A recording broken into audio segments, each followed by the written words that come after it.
Good afternoon, Westwood, and welcome to the Wolverine Report. Evan Cardimino, Charlotte Lynch, Marie Foscaldo, and I'm Morgan Donahue. And folks, today we have an amazing guest, someone who is probably one of the longest tenured people at Westwood High School, someone who's had the largest impact with a lot of these winning sports teams. We've had many teams on, and we've talked about his impact. They've all talked about how important he is to keeping healthy players on the field. When you don't have healthy players, it's harder to win. It's harder to go after greatness, chase championships, and this man has done a big part of that. We have on the show today Paul Lilla. Paul, how are you? Thanks for joining us. Pleasure. Thank you so much for having me. Absolutely. So what year is this for you? My guess would be 22 at Westwood. According to LinkedIn, it's my 23-year anniversary, but I think of it as starting my 24th year. 24th year. Yeah. Okay. Unbelievable. Does the time feel like it went by, and with a flash? Very much so, especially the last several years. They seem to be going by faster and faster. I believe it. Well, we've always joke around about this, but you look the exact same. You aged horrific. Definitely going to find some old pictures to put up on the screen to show a side by side. But whatever you're eating, whatever your workout regimen is, I would love those tips. But it's great to have you on. You have been a part of so many championships here at Westwood. You've literally been on the field for all of them, if not missing a few of them. Conflicts come up every now and then. I mean, that's what happens when there's so many of them. And you have some of them during the summer seasons, things like that. What's it been like having that perspective? Obviously you are athletic trainer, making sure that players are avoiding injury. If their injuries do come up, you're helping with the healing process, maintenance, things like that. But you do have that perspective on that field with these games. What's it been like the last 24 years, 23 years going into year 24, being on the sideline for seeing all these types of championships? It's been a blast. The job in terms of being an athletic trainer is about providing health care to the athletes, keeping them safe. And I try to tell the athletes that's about keeping you on the field, that I don't want to take you off the field, but there are going to be times when I have to. And that I'm always trying to manage their best interest, both in the short term and the long term, and balancing that sort of risk reward element. And there's an ebb and flow to every season. But certainly as we get into those postseason moments, it's really rewarding to be part of. It's one of the unique things about athletic training, because it's as close as you're going to get to the field or the court or the ice or whatever without playing or coaching. Yeah. And that is my unique role. And I've always really embraced and enjoyed that role. And I learned pretty early on that I was in a pretty special place, because even my first year, I think we won 3 state titles. You did. I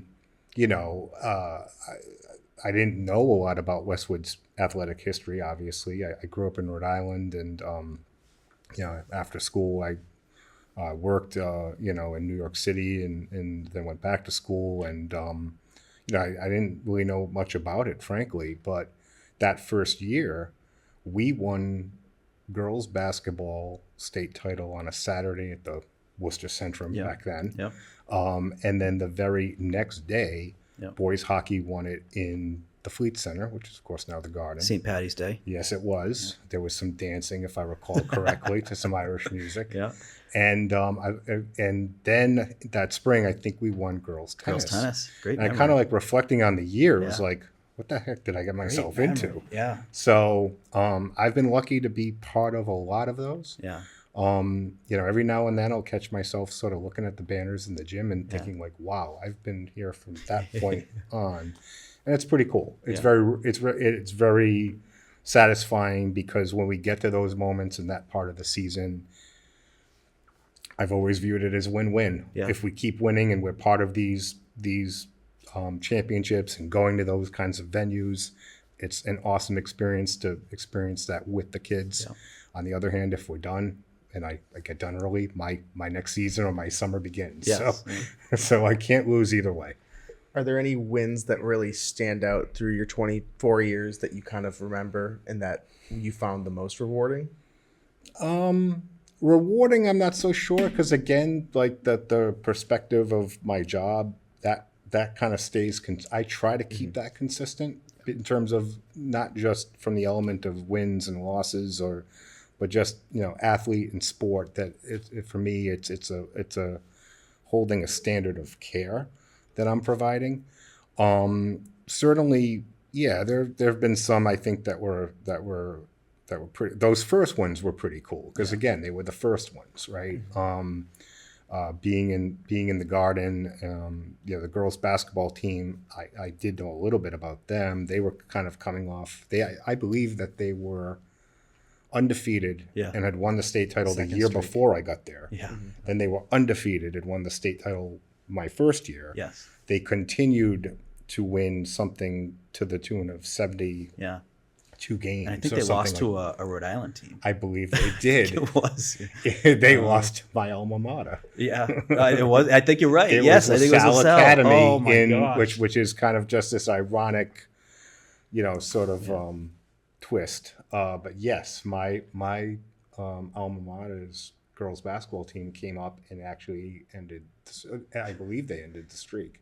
We said them or Walpole. Actually, it's. I think it was Rhode Island. I think it was like a Christmas tournament type, something like that. Yeah, and it was a big deal because when you look at that team, and I want to highlight that team a little bit. Lindsay Hallion was the starting point guard. You had Kristen Chelman. You had Paula Sheehan, the Chase sisters. Yep.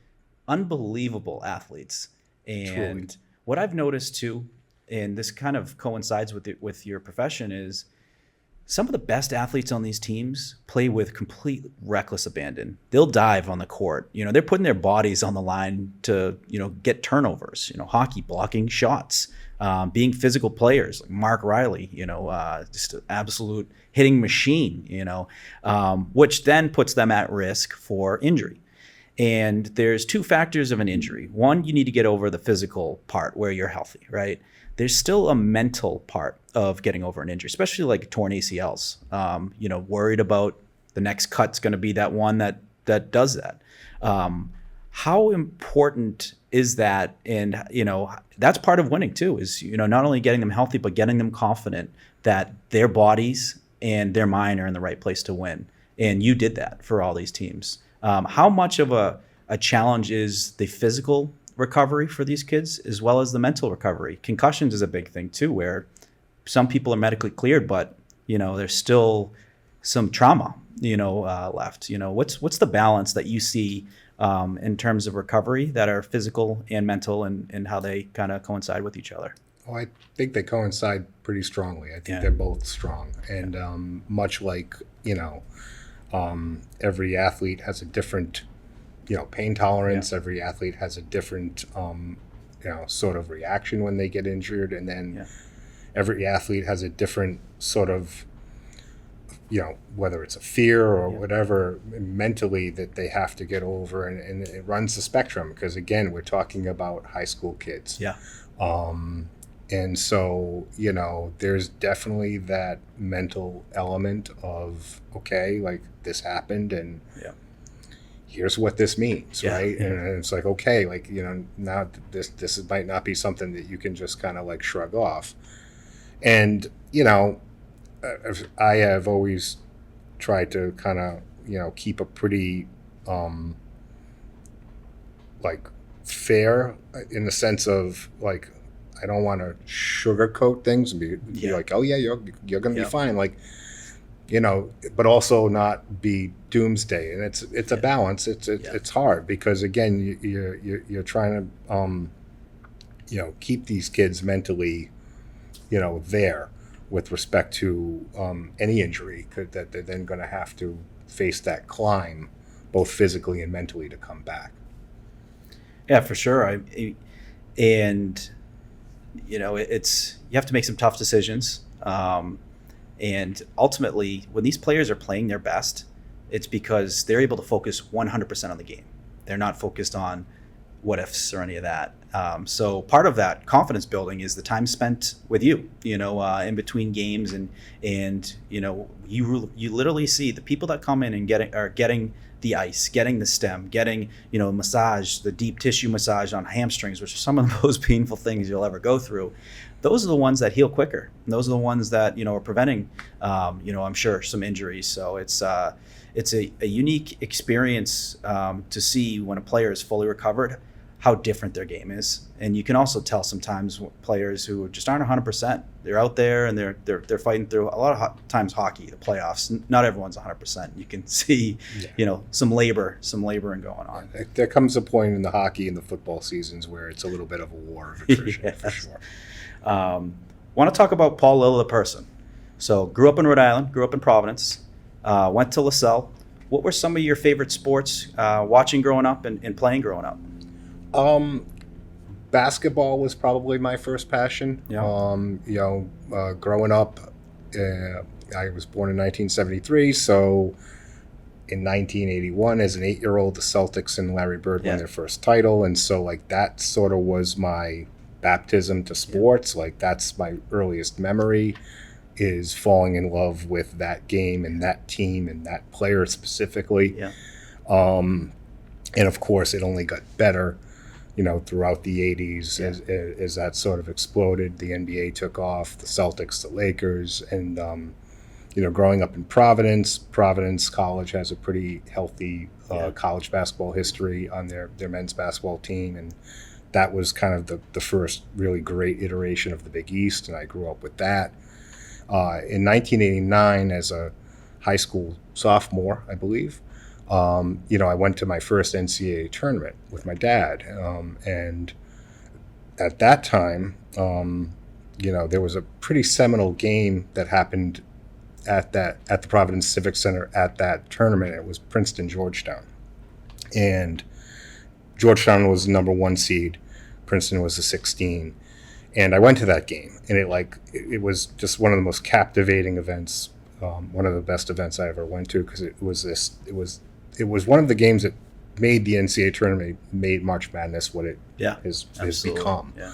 And of course, now that it's the 16 has finally kind of slayed that beast, but for the longest time, that was a very seminal game in terms of, and I was there, and it totally had an effect on me in terms of my love of basketball. And but I played football for LaSalle my freshman year, and then I discovered the benefits of a job. Yeah. Well, one thing I don't think people in Massachusetts really appreciate is how outstanding Rhode Island sports are. Just multiple sports. If you were to, hockey, for example, hockey in Rhode Island is unbelievable. People don't know that the first American picked overall in the NHL draft came out of Rhode Island. And I forget his name. It was a guy in the late 80s, Brian Lawton. And he played at Mount St. Charles. Since then, they've sent, I think 8, 9, players to the NHL that have been very good players. In LaSalle as well, and Hendrickson. And then, there's also, I had my roommate down at Salve. He went to school right next to Brown, private school. Moses Brown. Yeah. So, it's outstanding athletics. Outside of the private schools, the public schools are outstanding. When you got Barrington, you got Portsmouth, and you got, some of these large towns. Tollgate really picked up in the early 2000s. They were the one that finally took out Mount St. Charles for hockey. We used to joke about that in high school, that we were really, really, really good, but we'd lose to Mount St. Charles. So. Well, when you got 10 NHL players and a future first overall pick, it's tough to compete. But so you went to LaSalle, then ultimately did your undergrad at BU. Correct. When you got to BU, you obviously being a basketball guy, did that kind of get you more into hockey when it came to things like the Bean Pot? And then you had, the hockey rink right there. I forget the Walter Brown Arena. Walter Brown Arena. One of my best friends from BU calls the Gannis the museum. He goes, it is. The real Walter Brown's the real deal. Walter Brown's the real deal. And you made your first trip there, Westwood, your first year in the Eastern Mass Championship. That's correct. That was an incredible. Was an incredible game. I recall our coach climbing the glass after his hands up like this. Yes. There's a great vivid memory of him. Yeah, I'd say I probably had my height of kind of hockey fandom in that time period. Yeah. BU was a hockey school, and I ended up getting season tickets my junior, my Nice. senior year. Yeah. My senior year, we won the national title. Yeah. We won the national title in Providence. That was a lot of fun. Yeah. At that time, also, just I think the game was in a really cool place too. I had being at BU, a lot of New Yorkers, a lot of Ranger fans. The Rangers ended their drought during that time. That was fun. Yeah.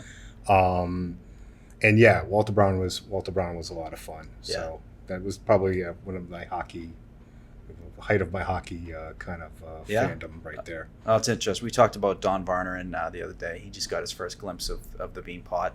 And it's interesting now. Really, boys lacrosse is picking up. They were a top 20 team in the nation. Don't expect them to be happy with that. They're certainly going to work their way inward. Top 15, top 10. They got a lot of great recruits, and they got Don, who's going to be ready to have himself a season next year too. So BU is and the other sports are really a lot of good things coming. And then ultimately after BU, you wanted to kind of get into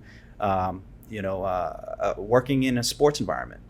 So you worked for the Garden, Boston Garden. I understand you were overseeing like sales and retail, but also you're giving tours. Is that correct? That's correct. Yeah. So talk us a little bit about that. What was the tours like? Were you going into like the locker rooms, things like that, or was it more keeping things outside, like the perimeter area? No, it's funny. That started as a part-time job in college, and I sometimes joke that it might have been the best job I ever had because. We would give tours of the building, of the inside of the building. Now, this is the old Boston Garden. You had to go at the beginning of the day and get a key from the security booth over in 150 Causeway Street. And I used to joke, I'd take groups of people in to the Boston Garden like I owned the place and showed them around like it was my house. I was like, and of course there was a spiel. There was it was built here and holds this many for hockey, this many for basketball, and you'd point out the banners and we'd take them to the visiting locker room. But the other elements of the job, the sort of retail stuff, that was what it was. But I never actually tired of walking up those ramps and walking in that building. It was really just really cool, and I literally get to be in the building like it was my house. I'd be the only one in the building. Like I got to shoot around after work. That's sometimes, awesome. And sometimes I just sit there, and it kind of it's like one of these places. Not to be corny, like from a movie, but it's like I think it's Good Will Hunting, and Robin Williams' character talks about you can talk about this, but can you tell me what it's like to feel the air in the Sistine Chapel, right? Yes. Yeah. And I've been fortunate enough to feel the air in the Sistine Chapel, but it was that kind of feeling. Yes. Sitting there, like there's all the banners, and here's this iconic sort of edifice that I get to have to myself for a few moments, and it was really cool. Another iconic venue you worked at was Madison Square Garden in New York City. What was that job like? Morgan was talking to me earlier about this. You would work, concerts and events till 3 a.m. What was that job like for you, going from, the Garden to Madison Square Garden? Yeah, so it was sort of like a little bit higher step of what I was doing in Boston, but in the sense that like I was responsible for the retail arm of everything that happened. Not direct. We had a director. Our department was food and merchandise, and so food had their own sort of hierarchy and structure. Merchandise had my supervisor Rob, who was a great guy to work for, just an awesome down to earth guy. Yeah.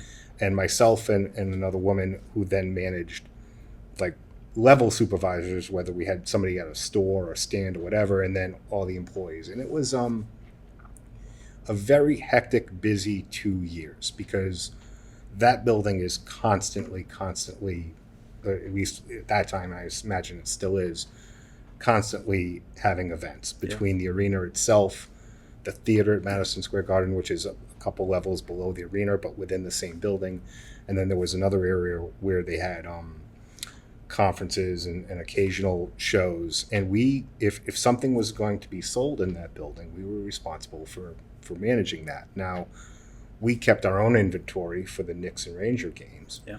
But to your point, things like concerts or other events where it was an outside vendor that came in, Stuff, yeah. we had to check all their stuff in, distribute among all the locations, manage the sales of the night, and then close it all out. By the time that was done, it was pretty late night. But Yeah. I was in my mid to late 20s. It Yeah. was the perfect time to do that. Yeah. You know, New York is a pretty incredible place. I'm glad I experienced it. I'm Yeah. better off for it. Yep. But I think it was the right time in my life to do that, because it's the kind of place where, you know, I would have wanted to raise a family. You know, it's obviously it's challenging to live there. The good thing is that when you live there, you know, you make New York salary, but you have to pay New York prices. So I love that you did that, because every single person, you know, every single student at the high school, all of us have had to deal with, you know, jobs come up or opportunities come up that are a little scary. There's risk. Going somewhere new, you're away from your parents, you don't know what the expectations are. Those are scary, and it's very easy to say no.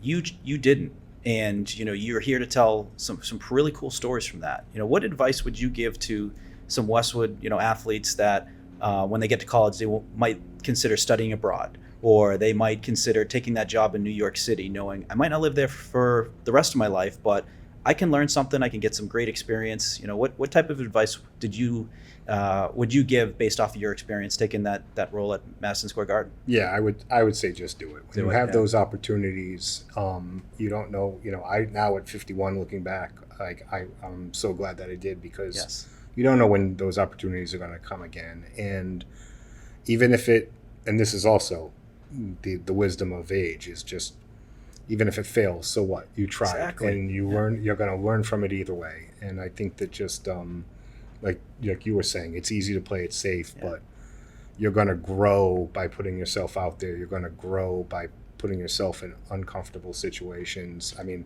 I had a memory of that when I first moved down there, because my girlfriend, she was living in Brooklyn, and so we were moving, and she is now my wife. Yeah. We were moving together to the Upper East Side, which is where Yeah. we lived during those 2 years. And I was in the U-Haul on the FDR, so came over the Brooklyn Bridge, or one of the bridges, and I'm on the FDR, and I'm like looking at the skyline, and I'm thinking to myself, holy crap, this is where I'm It's overwhelming. This is where I'm living now. And the pace too. And the pay, yeah, but you know, it was challenging, but it made me. I was better off for it. Yeah. In the end. More prepared for life, you know, of going outside your comfort zone. Your comfort zone just completely expands doing that. And I think you make a great point. You know, what if it fails? I look at failure as, you know, people want to create this label like it's a horrible thing. It's actually a great thing. Failing Couldn't agree more. is a learning experience. And what it does is it redirects you into something that is a better fit. And, you know, if we can change our relationship with the word failure or what that means to us, then we're going to do more things. We're going to be better at more things. And, you know, what is concerning is regret. 100%. And regretting not doing something. So, you know, go out. We encourage everyone, go out and try. You know, you have opportunities. Don't be afraid to take them. You know, there's a lot of positives, and obviously Paul had some great positives in New York. And ultimately, like all good things, you know, it kind of got, you know, to a point where I read in an article, working at Madison Square Garden through, you know, a couple of years, it felt like it lacked something. You know, so you came back home to figure out what the next move is, and ultimately a natural kind of direction was your mom being a school nurse, you know, and helping kids and helping, be, someone who can help with getting kids back to feeling 100%. It sounded like you had a similar interest in, the body and helping healing the body. A little different than nursing, more, you know, on the athletic training side. And ultimately, is that what brought you to Bridgewater State for your master's? Yeah, because my route to my career is circuitous in a way, in the sense that, like, you know, I didn't really know what I wanted to do when I went to BU. I thought I kind of wanted to be a gym teacher, Yeah. and I went down that path at BU of human, we call it human movement at BU. Yeah. But even then, probably like my junior year, as I started to when I got that job at the Garden, and not directly because of that, but in tandem with that, like I kind of, I think I want to do more. I think I want to be involved in sports in some way. Yeah. And so, all right, I want to be involved in sports management. Well, I didn't really know what that was. It's a big umbrella term that could mean a dozen different things. Yeah. And I tried to take some business courses and do like a little we kind of created almost like a little concentration at BU. And then I graduated and I had that job where was doing the tours and also working in the Bruins Pro Shop, managing the Pro Shop. Yeah. And then, as I said, Madison Square Garden was like a step up from that. For sure. And again, it was awesome. It was such a great place to work and so exciting to be part of all those events. But at the end of the day, over 2 years, it's like, okay, the nuts and bolts of this is retail. Yeah. It's okay. Like, yeah, it's awesome. Like, I get to be in here. I get to see, the Knicks, the Rangers, concerts. I was there for Holyfield Lewis won the NBA All-Star Game, the Spice Girls, you name it. Trust me, the Spice Girls was unlike anything. It was the peak 99, it was like 2000, right around then. I think it was like 16,000 mothers and daughters screaming. It was loud. Hysterical.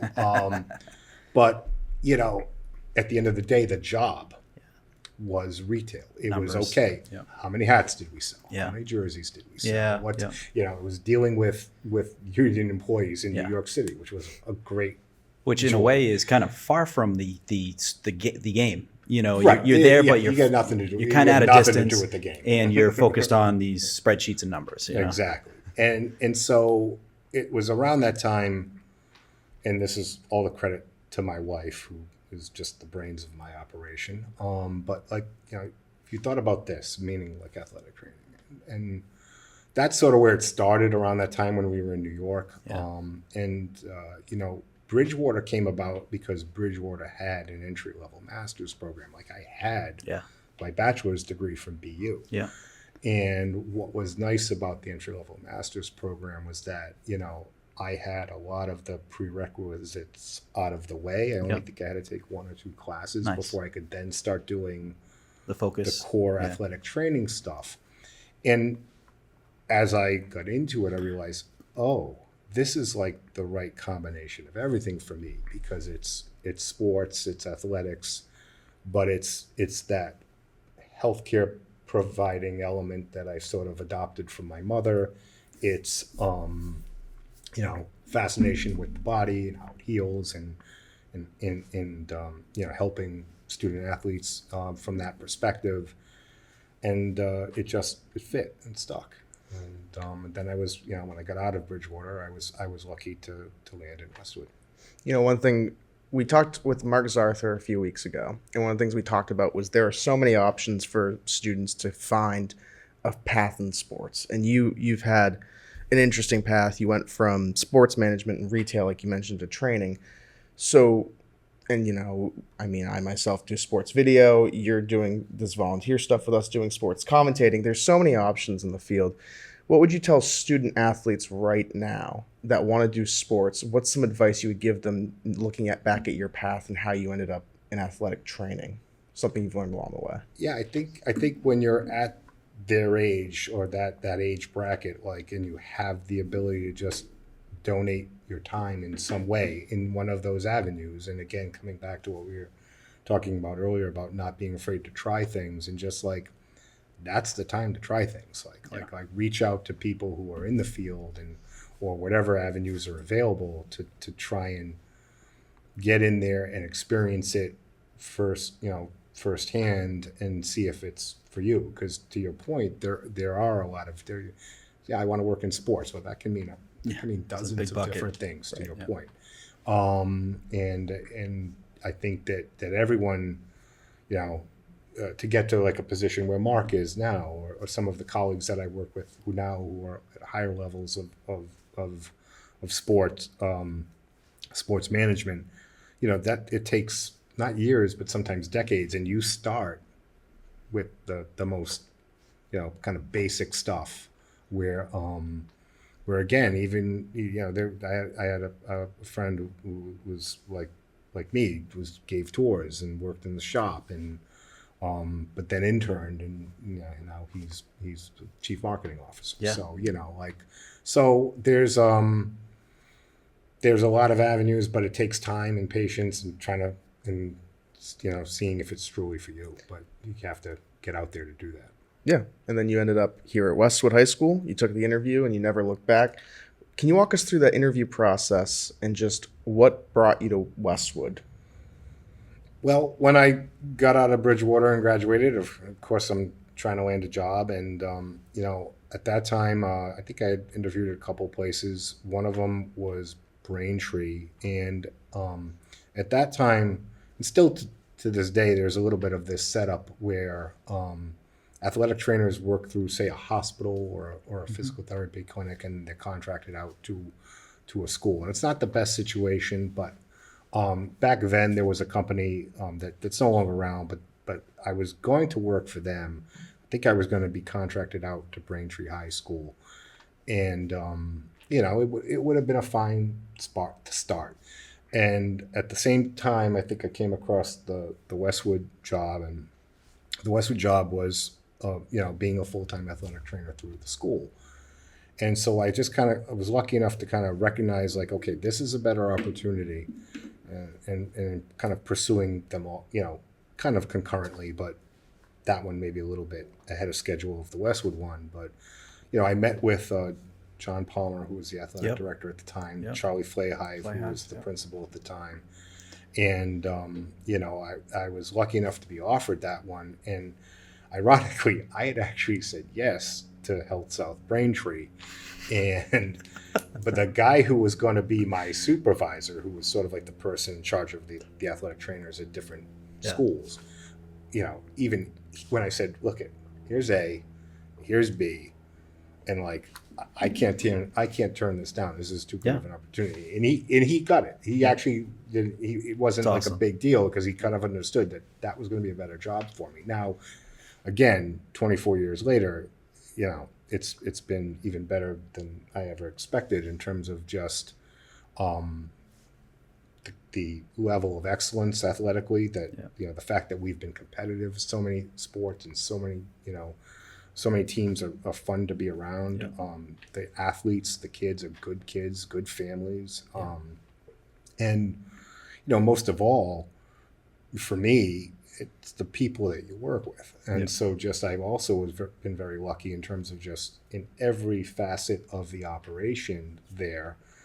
There have just been so many good people that I've worked with, between the ADs, between coaches, teachers, what have you, nurses, the school nurses who I've worked with, I work with directly. All of them have been wonderful. I've been lucky to have great relationships with all of my ADs. And the coaches, which is pretty incredible for 24 years, and of course it's not 100%, but it's pretty close, have valued me, have respected my role, have trusted me, and then conveyed that to their players. And my thing is to not ever fight the human nature of like relying on that, resting on those laurels, and still proving to those athletes every year, and then it'll start again in 2 days when football starts, that like all of that doesn't matter. What matters is when they come into my room, that I treat them the right way, that I'm looking out for their best interest, I'm doing the right thing in terms of my evaluations, and hopefully my my recommendations for whatever injury or illness they're coming to me for. It's a natural process, I think, more so for the newer kids, kind of new to the environment. Takes time to trust, people. They should trust right off the bat, because, the track record speaks for itself. But one thing's for sure, the coaches do trust. We had Brad Pindell on here, and he said you were probably the single most important person that has been a part of the football success at Westwood. How cool is that to hear to hear that from That's head coach. pretty cool. I can't say I agree with him, but I think that's pretty cool. I agree with him because I look back at when I played, was lucky enough to win a couple state championships. And football, as we mentioned, it's a brutal sport. And there was some tough injuries. And, a couple examples, that second Super Bowl, I don't think we win that if Amadeus Guerrero Poe doesn't come back fully healthy. He had a torn ACL. It was devastating. He worked really hard with you. He worked really hard getting back to being 100%, feeling somewhat confident about, his body and his new body. And he had an outstanding year. And he had some big runs in that Super Bowl. And that doesn't happen without a lot of the work that people don't see, a lot of the behind the scenes work, consultation with you and just your feedback. I mean, just being able to hear from someone who's seen this injury before, what to expect, to be able to provide kind of what they can, what's our next step. And those are big things. When you have like a major torn ACL, you can't get full recovery in 1 month. There's steps that are taken, and to walk them through what those steps are and what to expect, and let them know there's going to be setbacks, set those expectations. Those are huge, and we don't win those games if we don't have those players back fully healthy. Ryan Harney, in the season, he tore his spleen, and we said he's out for we didn't think he was going to come, play any more games for the rest of the season. Somehow, he had to do some rehab, to ensure that everything was well inside. There was some internal consultation too, but also consultation with you. We talked with Mark Zarther, who played on a torn ACL. I'm sure that was hard to give the green light on that, but he had some big plays that were made in big games. Yeah.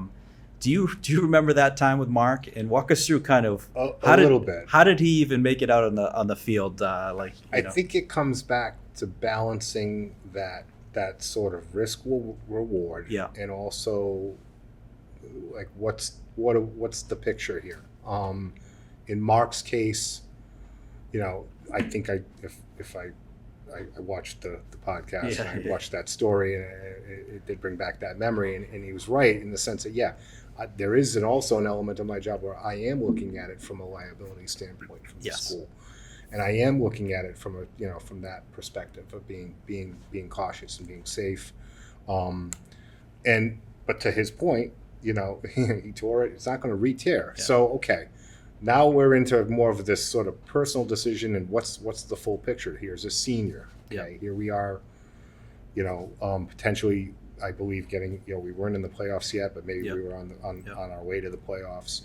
And like, all right, he and his parents on board. And even if he and his parents are on board and it's not the right thing from, again, that risk reward element, that's where it's like between myself or in coordination, everything I do on that level is in coordination with the doctor, whether it's our team physician or the doctor that the athlete is seeing, because that's a key element of my job is that we take our direction from physicians.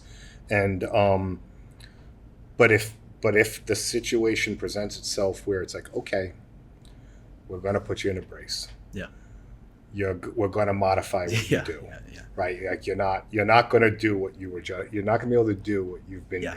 Yeah.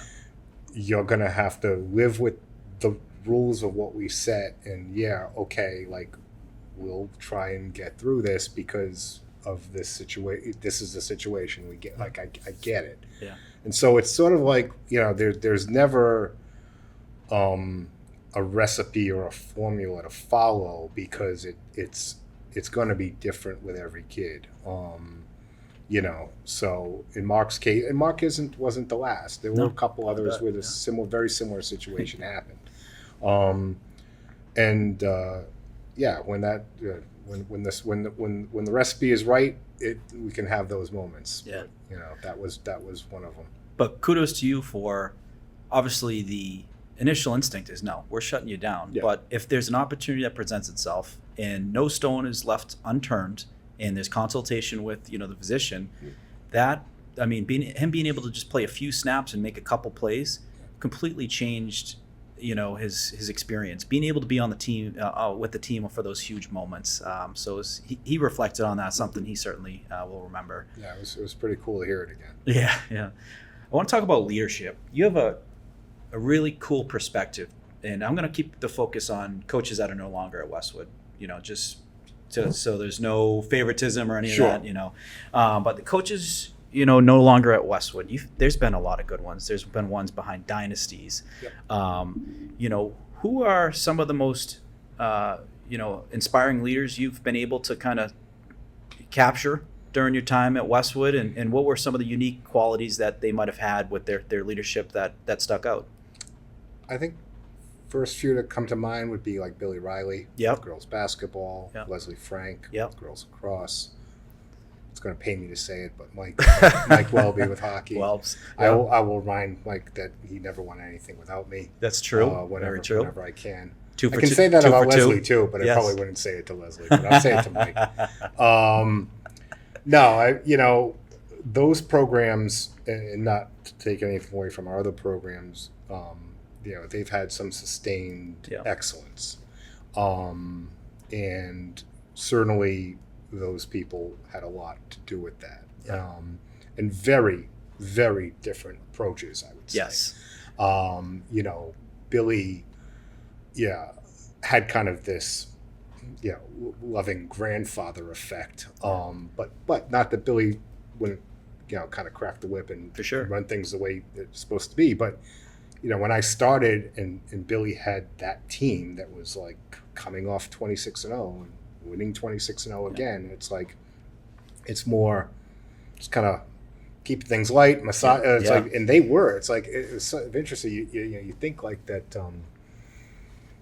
That they'd be these super focused, and like they were like light and laughing all the time. And I think in that situation, given those circumstances, that's probably the right approach. Got it. Yeah.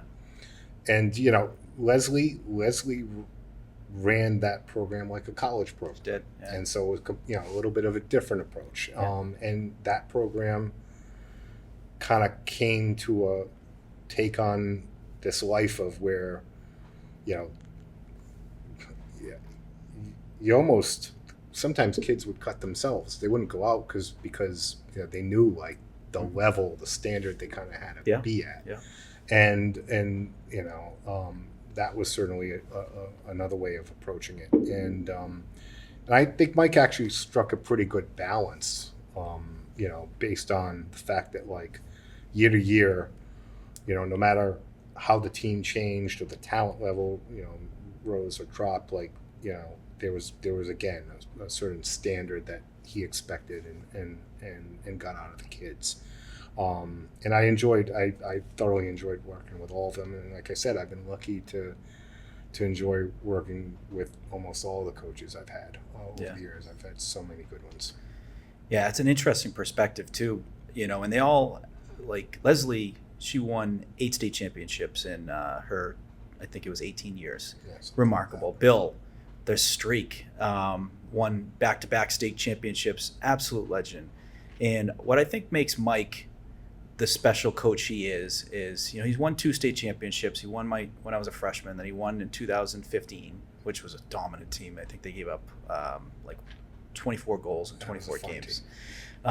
What makes him special to me is the streak, and the way I preface how special of a coach he is he got teams that had no business making it to the playoffs to make it to the playoffs.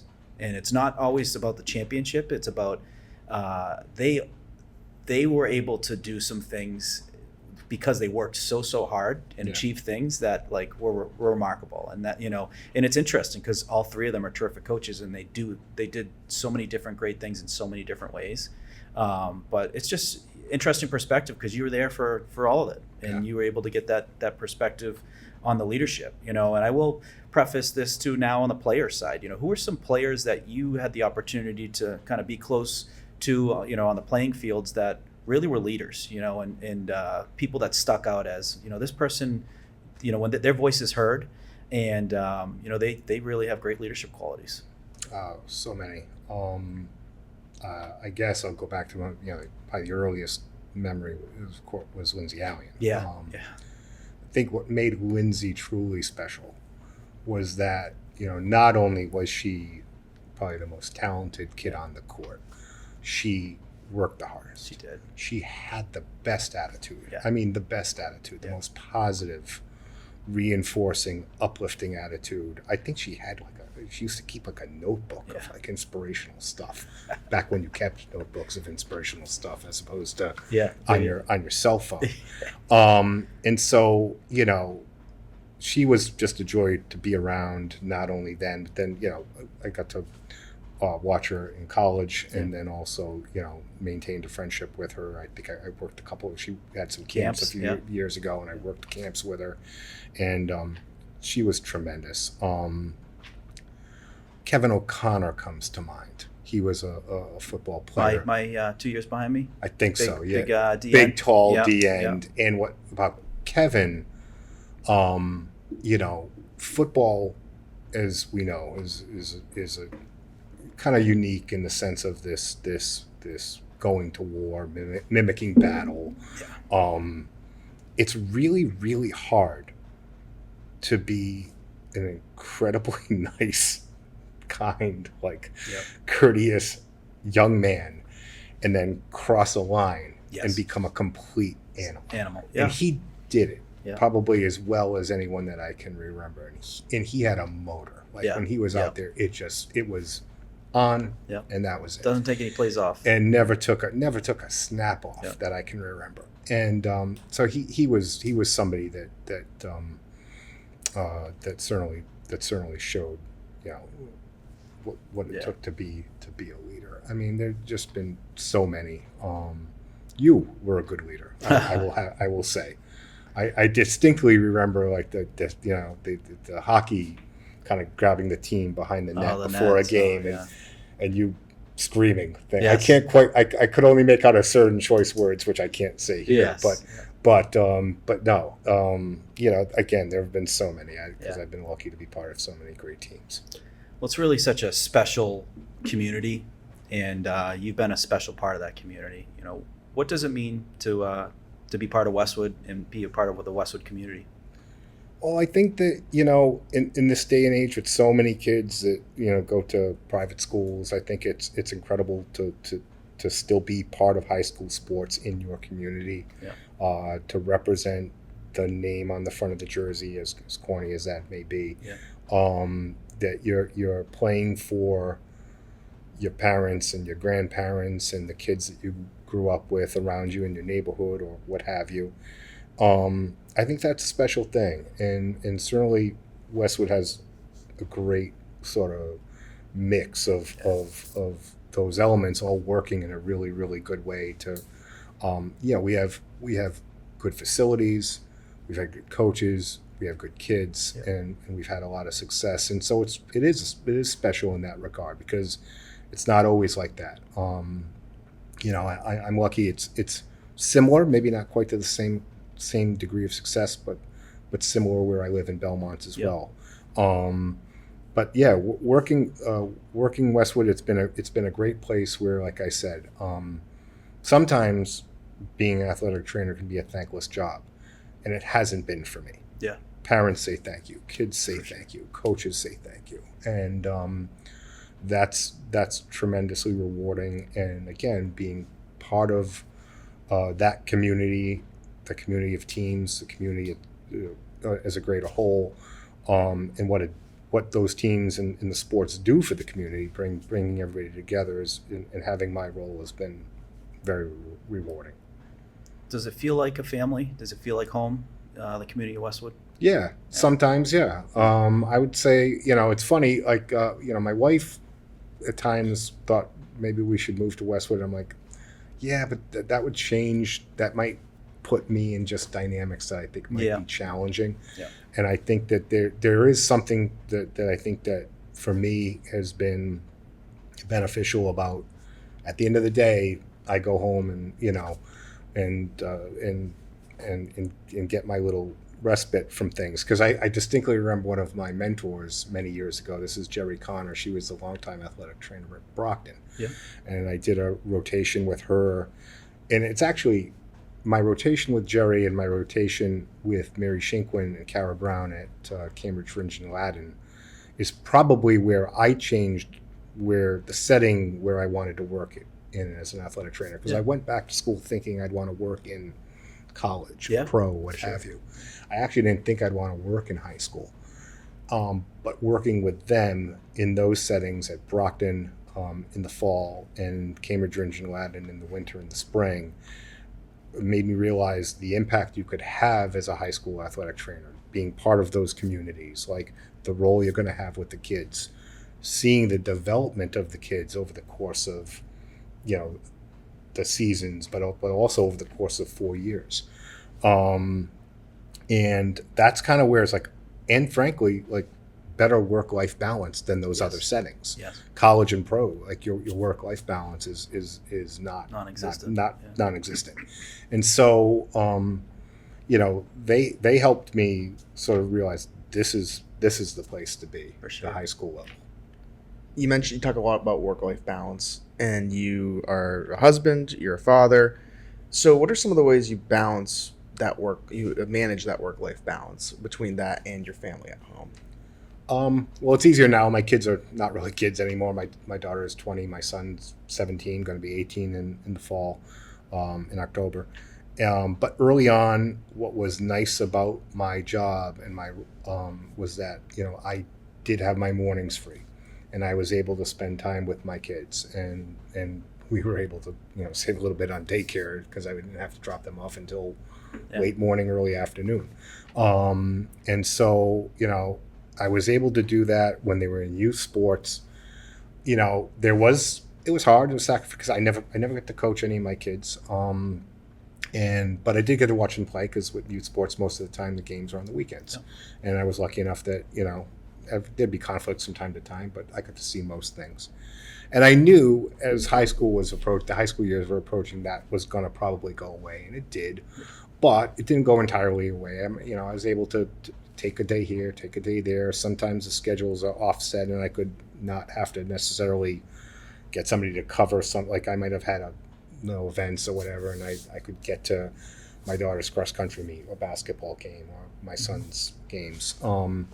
And so the other thing too is with one of the few things I thought that came out of COVID was just the fact that like all the every community started broadcasting games. Yeah. And so I was like, now I was able to like watch my kids on even if I wasn't there on my phone. So I was able to maintain that, and I'm lucky. Again, all the credit goes to my wife because she would be managing them in terms of dinner time, and I'd be home usually for bedtime. But she's the rock of our family, but I made it work in terms of like it's not it's not like again at the college or the pro level if you're traveling and you're away for this and that. There's comes back to that having good work-life balance at that high school setting level. I think you're underselling the difficulty of the schedule, especially come like winter. Games are on the weekends. You're doing boys and girls home games. Yep. Football, it's Friday nights. Yep. You mentioned your wife, amazing partner. Yep. How special is she? It sounds she's been there from the beginning. You know, when you were going to school and seeing this dream, and ultimately 23 years of being an amazing athletic trainer, and also, folks, the 2022 Massachusetts Secondary Schools Athletic Director Association Trainer of the Year recipient. How special was it to have her as your rock, your support, and who else do you want to give shout outs, call outs to that have been helpful, whether it was in-laws early on to help them watch the kids, who else was part of that circle? Yeah, all of them. I mean, the most credit goes to my wife, who was just we just celebrated our 24th wedding anniversary. Congratulations. She's the rock of our family and just the brains of our family, and it was the best decision I ever made, was marrying her. My in-laws and my parents were helpful when the kids were young. My in-laws were only a mile away. My parents were only an hour away in Rhode Island. My parents would come up at least once a week to help with the kids, and have been supportive, of the kids' athletic careers. And, they say it kind of takes a village, and it does, for sure. And for the record, I was a nomination. I never actually won that award. Really? Yep, 100%. They got it wrong. Well, Evan and I I voted. want to correct that for the record. Evan and but I I'm just honored voted. anyway, just for the nomination. Evan and I just voted, and you won the 2024 I Westwood hate Media taking Center credit for Athletic something I Trainer of don't- the Year I don't award. actually. Well, it's an honor to be a part of that. Your peers recognize you. I mean, every single person we've brought on this podcast to talk about athletics, there's been a mention of Paul Lilla. Every single one. Even graduates. Don Varner brought it up, talking about how important you were to him, and how he couldn't do the things on the field if it wasn't for you. I don't know if you remember that game versus Deadwood. I thought he tore his ACL. He got up and I think he tried to play, and then you consulted saying let's hop on the bench, let's talk through this, and it was a smart play. I think he sat out a couple games, his knee got stronger, and it was the right move, because playing through that could have made things a lot worse. And it was but he mentioned you, and everyone we've had on here, literally everyone from the athletic community has mentioned you, and me included. Just being able to have you as a resource and support, even as a coach. I'll never forget playoff game down in Dartmouth. We're on the bench and we make it to overtime. I got Paul to my right, and we're hugging. We scored with 8 seconds left. Let's go. Fortunately, we lost in overtime, but it was just such a special game when you have your friends and colleagues there together, and you're chasing after greatness and you're trying hard. There's nothing more special than that. That's what high school sports, the epitome of high school sports, is all about. Is we want to go out and chase greatness. We want to do it as a team. We want to have fun, and we want to win. And having you there, that was a blast. Yeah, I mean, it's been a lot of fun the last few years actually having other student athletes, former student athletes, now become coaches. Absolutely. And it's kind of a really cool dynamic. It's something I enjoy. There was a really cool story, and I'm going to need some of your help to fill in some of the gaps. But I believe Westwood basketball tournament, it was Christmas tournament, and one of the teams backed out kind of last minute, looking for a team to join. Belmont High ended up joining. They jumped right in, and your son was a player on Belmont High basketball team. And he, I understand there's a cool picture that we're going to try and find of him checking into the game, and you were in that frame. A picture for the ages. Can you confirm?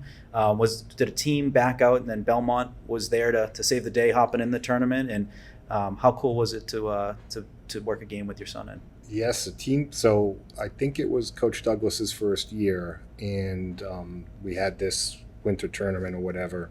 Well, maybe it was part of the Riley, I forget, whatever. On the boys' side of the tournament, team had backed out. There's most people's schedule. The season had begun. Most people's schedules were set, and this was, I believe, my son's freshman year, and so, somewhat altruistically and somewhat not, somewhat selfishly, I suggested to Coach, I'm going to Belmont tonight. Want me to talk to the athletic director, who, mind you, in Belmont at that moment had taken over as athletic director. He had been the basketball coach. Yeah.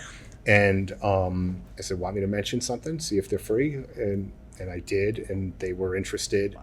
And he talked to his coach. Coaches decided they did not have, I think they had an open date or two. Mm-hmm. They didn't have a full schedule. So it was just sort of dumb luck. Yeah. And yes, I did play a role in making that happen. And yes, it was a little bit selfish because it was at you're least, the plug. I could guarantee at least one time getting to see my son play. You were helping Westwood. And it was a pretty quick. So he was fortunate enough to make varsity as a freshman, and he came off the bench. And there's some picture somewhere of him, me in my seat, best seat in the house, next to the scorer's table, and him checking in. It's kind of a cool moment. That's awesome. Yeah. Etched in the Lilla household. Yes, for someday. quite So some we'll have time. to get it on the wall someday. Yes. Been at Westwood 23 years. What do you want, eventually when there comes a point where, you're looking to retire, what do you want your legacy to be in Westwood? What do you want to be remembered for? That I provided a standard that was, standard of care for the athletes, that I hope, like all of the positive talk that's come from coaches and former athletes and current athletes or whatever, that in the end, that I can maintain that, and that's what they think of, that I was there to provide a high level of care to the athletes, to do it in kind of a humble way, and it's not a matter of like not having like being competent, but also I have a bit of, I like to use self-deprecation, and I like to take what I do seriously. I don't just take myself seriously. Yep. But really just to that I was there to do what was in the athlete's best interest, again, and both in that short-term moment of glory and madness of in the heat of the moment of a game, but also in the long run in terms of just them having healthy, long lives and fulfilling lives. And the fact that I've I guess been part of so many already is truly rewarding, and that would be the legacy. Just knowing that I did a good job. Well, I can confirm you've done all of those. Last question I want to ask you is something we've been asking for the students and the athletes is, there's a lot of teachers, a lot of great teachers at the high school that are huge parts of their development. It's not just coaches. A lot of teachers understand their situations. A lot of teachers understand the challenge of the balance between being a true student athlete. And there's a lot of teachers that do care about their social, emotional health. Are there teachers, administration, workers, just anyone at the high school that you want to give a shout out to that, have been special for you and special over the years, that have just been amazing people to work with and people that have been super supportive? Yeah, I mean, again, so many. Certainly Mike Mao comes to mind. Mike has his own interesting, unique role in our school. He does. Culture. Yeah. Mike has been there for, I think Mike started a couple years before I did. Yeah. And so he has been there documenting all of this. Yes. And it's such an incredible, when you think about the depth and breadth of what he's covered, it's pretty amazing. And I'm going to venture to guess, again, I have my kids' school, they don't have somebody like that. And I can imagine most schools don't have somebody like that who's, that dedicated and that good at what he does too. Yeah. I mean, you go and you look, they're professional. He's a professional photographer. He's a math teacher, but he's a professional level photographer. Yeah. In fact, when the kids were young, I forget what ages they were, maybe like 8 and 5 or something like that, or around those ages, my wife Karen's like, can we ask Mike to take pictures of the kids? I was like, yeah, why not? So we went to some park and the kids played on a swing set and Mike took some great photos. And I mean, he's just a great guy. So he comes to mind. And again, there's so many that again, I've also had the dual role of both teaching and coaching. Yeah. We've had a lot of those as well. Absolutely. No, there's a lot, and a lot of them have been very impactful. Especially it's seldom, but it does happen where you have your coach as a teacher. Yeah. So they completely understand not only just the balance, but we just came off a tough loss. It's hard to get your focus back into the academics, and and a lot of these teachers really. We talked to the soccer players, the girls soccer captains, and they're working with them. They're helping strengthening different areas that they can work on, improve upon, and no one's perfect. Everyone has opportunities to grow in certain areas, whether it's math, and the teachers are willing to do that, which is so great, because you're a face, you're not a number. And that's kind of been the MO at Westwood is. The teachers have always made themselves available for that. I certainly used that plenty of times. My family with, a ton of ADHD, we needed extended test time on all of these tests, to get by. But such a supportive school to be in. But yeah, I know. Going back even before Matt Gillis, who's our current athletic director, but almost every athletic director had that sort of thought that if we can hire a coach who's also a teacher in the building, that is always the best.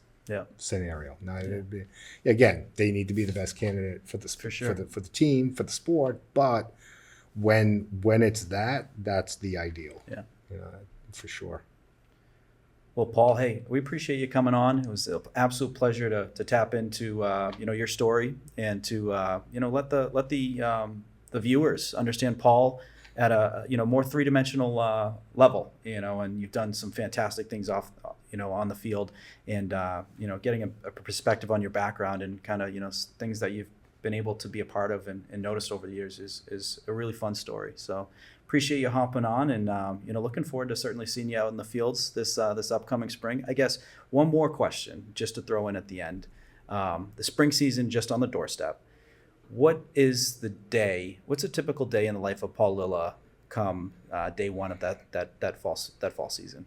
Well, it depends on which day one. Day one for football will be in 2 days, and that will be pretty low key because there's only so much that they can do. They're going to be in helmets only. They'll have a bunch of classroom time. I'll talk to the guys kind of so that they know where I'm coming from. But then, Monday is sort of really day one. It's when all the other sports are going to start. And, the first week, 2 weeks of the fall are probably the craziest weeks of the year. Yeah. School hasn't started. Yeah. The teams are going from all hours of the day in the morning to the night. Yeah. Everybody's going at the same time. We're dealing sometimes with heat issues, and it's preseason. So sometimes some student athletes aren't coming in the fitness level that they should. Yeah. So there's a whole lot going on in these next 2 weeks. So it'll be sort of organized chaos. But when we get into the school year, a normal day is I'll come in late morning, early afternoon. I'll kind of shoot the breeze with Mr. Gillis, the athletic director. I'll touch base with the nurses because my relationship with them is incredibly important and always has been for the entirety of my career. And then just sort of get ready for the day. And then it's a little bit, and I certainly don't want to put it on this level in terms of, importance, but it's a little bit in almost like a public safety, like fire, police kind of thing, where it's like you have to do all these things, and then when you don't know what's going to come your way in terms of calls, so to speak, who's going to come in with this, or for that matter, what's going to happen out on the field later that day. And so I've found a good rhythm in terms of you see the athletes after school who need to tape or treatment or whatever, and send them on a bus, send them to their field, and then you're off to those days' events and go where needed, based on those days' events. So. Well, sounds like a very busy start to the year, and we wish you the best of luck. And again, thank you so much for coming on, and maybe we talk again in the middle of the season and kind of get a perspective of going into the winter season and the spring seasons and things like that. It's been my pleasure. This was a lot of fun. Absolutely. Thank you, guys. Thanks, Paul. Thank you. Thank you to the viewers. Appreciate you watching and looking forward to the next one.